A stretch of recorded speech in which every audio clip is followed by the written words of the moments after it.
Ya, Assalamualaikum warahmatullahi wabarakatuh. Alhamdulillahi wa kafa, wassalatu wassalamu ala rasulillahi mustafa, wa ala alihi wa ashabihi, wa man tabi'ahum bi ihsanin ila yaumiddin, amma ba'd.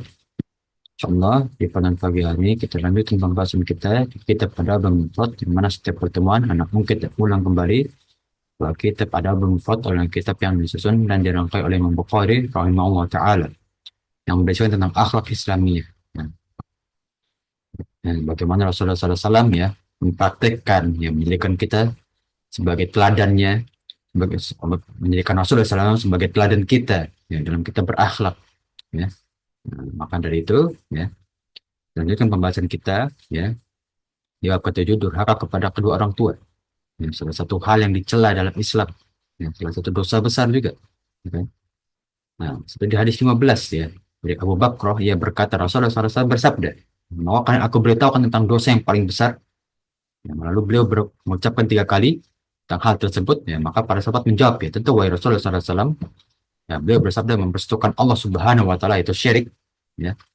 Nah, yang kedua durhaka kepada kedua orang tua. Ya. Nah, lalu beliau mengucapkan sambil duduk bersandar, ya, serta ucapannya, ya, nah, serta ucapan yang palsu atau sumpah yang palsu, ya, kebohongan atau tuduhan tanpa bukti, ya, dan ulang-ulang hingga aku sekiranya beliau berdiam. Nah, itulah ya, nah, empat dosa besar yang mana Rasulullah SAW wanti-wanti kepada umatnya, ya. Nah, syirik, ya. Kemudian apa? Durhaka kepada kedua orang tua, ya. Ucapan atau sumpah palsu, kebohongan, ya. Nah, dan akhirnya ya tuduhan tanpa bukti, ya. Nah, kemudian kita lanjut ya ke pembahasan hadis, ya. Nah, yang perlu kita tahu juga ya para jemaah sekalian, ketika Rasulullah SAW mengulangi tiga kali kepada suatu perkara, itu berarti penekanan bahwa itu penting, gitu kan?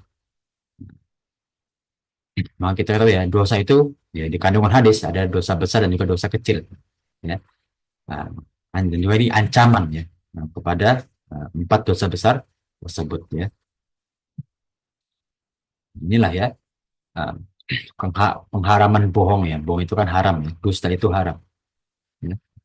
Nah, dan juga inilah ya kecintaan para sahabat kepada akhlak Rasulullah SAW yang begitu mulia, ya, maka itu kita teladani akhlak Rasulullah SAW. Kita lanjut ke hadis 16 ya dari Warad, ya, juru tulisnya atau penulis, ya, katibnya Al-Mughirah bin Syu'bah, dia berkata Muawiyah pernah menulis surat kepada Al-Mughirah yang isinya, kirimkanlah surat kepadaku yang isinya tentang apa yang pernah engkau dengar atau hadis dari Rasulullah, ya. Maka Muawiyah berkata, ya, maka ia melakukannya ya untukku, dan kutulis ucapan yang berbunyi, aku mendengar Rasulullah SAW melarang ya banyak bertanya, kasratus soal, dan membuang harta serta berdesas-desus, ya, menyatakan ini dan itu. Ya, tiga yang dilarang oleh Rasulullah SAW dalam hadis ini yang ditulis, ya, uh, apa kepada warot, ya, yaitu apa? Kasratus soal, ya, melarang banyaknya tanya tuh tanpa ada kepentingan. Yang kedua apa? Menghamburkan harta, ya, menghambur-hamburkan harta yang berlebihan. Yang ketiga adalah ya desas-desus, ya, atau gosip-gosip yang tidak ada kebenaran asalnya, ya, kabar-kabar bohong. Itu ketiga-tiga yang dicela oleh Rasulullah, ya, selain dosa besar yang di hadis sebelumnya. Masuk ke bab 8 ya. Allah melaknat orang yang melaknat kedua orang tua. Masya Allah, Allah balikkan laknat kepada anak tersebut. Ya. Nah, sesuatu yang haram, ya.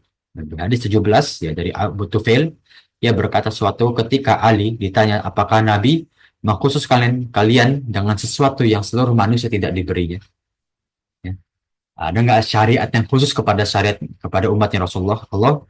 Nah, lalu Ali menjawab, ya, Rasulullah SAW tidak makhluk kami sesuatu yang tidak diberikan ya kepada seluruh manusia, kecuali sesuatu ada pada sarung pedangku ini. Lalu ia mengeluarkan secari kertas yang bertuliskan, ya, Allah melaknat siapapun yang menyembelih binatang kepada selain Allah, syirik. Allah melaknat yang mencuri batas-batasan tanah, ya, pencuri hak orang lain. Allah melaknat siapa yang melaknat kedua orang tuanya juga. Ya. Allah melaknat siapa yang melindungi, ya, atau membantu orang-orang yang merusakkan dalam bumi, ya. Nah, inilah empat ya golongan yang Allah laknat, ya. Nah, menyembelih binatang kepada selain Allah syirik, ya, mencuri batasan tanah, ya. Nah, pencuri mengambil hak orang lain, ya. Allah melaknat juga orang-orang yang melaknat kepada orang tuanya, dan Allah melaknat juga orang-orang yang melindungi atau membantu orang-orang yang berlaku kekejian di atas muka bumi atau kefasikan, ya. Nah, dan inilah awal permulaan, ya, pencatatan hadis oleh para sahabat, ya. Nah, kita lanjut di bab 9, ya, bakti kepada kedua orang tua bukan dalam kemaksiatan, ya. Jadi kalau berbakti itu, ya, harus kepada kedua orang tua, ya. Batasannya apa ketika kedua orang tua memerintahkan kemaksiatan, ya.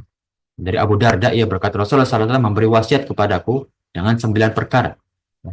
Apa itu? Yaitu jangan mempersekutukan Allah, ya, meskipun engkau akan dipenggal ataupun dibakar, ya. Ya, iman itu harga mati, ya. Itu yang pertama, ya. Dan yang kedua, janganlah engkau meninggalkan sholat dengan sengaja. Ini wasiat yang kedua. Yang ketiga, siapa yang melakukannya dengan sengaja, maka jaminannya Allah akan lepas darinya.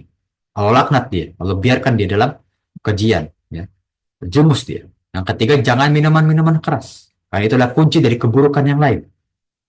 Yang keempat, taatlah kepada kedua orang tamumu, ya, sekalipun menyuruhmu, ya, untuk memberikan hartamu, ya, maka berikanlah hartamu, ya.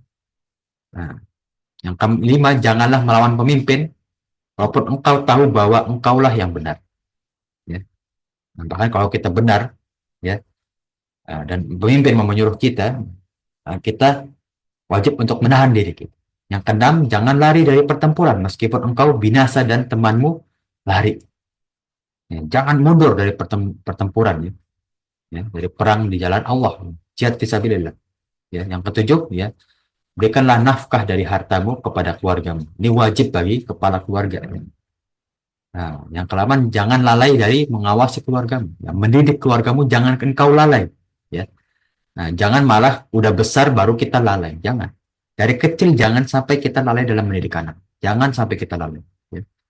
Yang terakhir, yang ke-9 adalah ajarkanlah kepada mereka takut kepada Allah, yang kerabat kita, anak kita, semua keluarga kita, ajarkan untuk takut itu kepada Allah dulu. Apa yang kita lakukan nanti Allah balas loh, ya. Apa yang kita, ya, langgar nanti Allah kasih hukuman loh, dan seterusnya, ya. Nah, dalam, ya, walaupun kita sendiri, ya, ajarkan untuk anak-anak kita takut kepada, ya. Maka ini yang bisa saya sampaikan dalam pertemuan kita pagi hari ini, ya. Insya Allah, ya, ilmu kita tempuh menjadi amal jari kita di sisi Allah, dan juga di pembuat amal soleh kita di hadapan Allah Subhanahu wa Ta'ala, ya. Amin ya Rabbal alamin. Dan insya Allah kita dipertemukan sampai akhir, ya, bersama umatnya Rasulullah SAW menuju surganya Allah Subhanahu wa Ta'ala, ya. Barakallahu fikum, ya, para jemaah sekalian, ya. Ana minta maaf bila kekurangan atau kekeliruan. Barakallahu fikum, ya. Alhamdulillah amin. Kita tutup dengan doa kafatul majlis. Subhanakallahumma wa bihamdika asyhadu an la ilaha illa anta astaghfiruka wa atubu ilaik.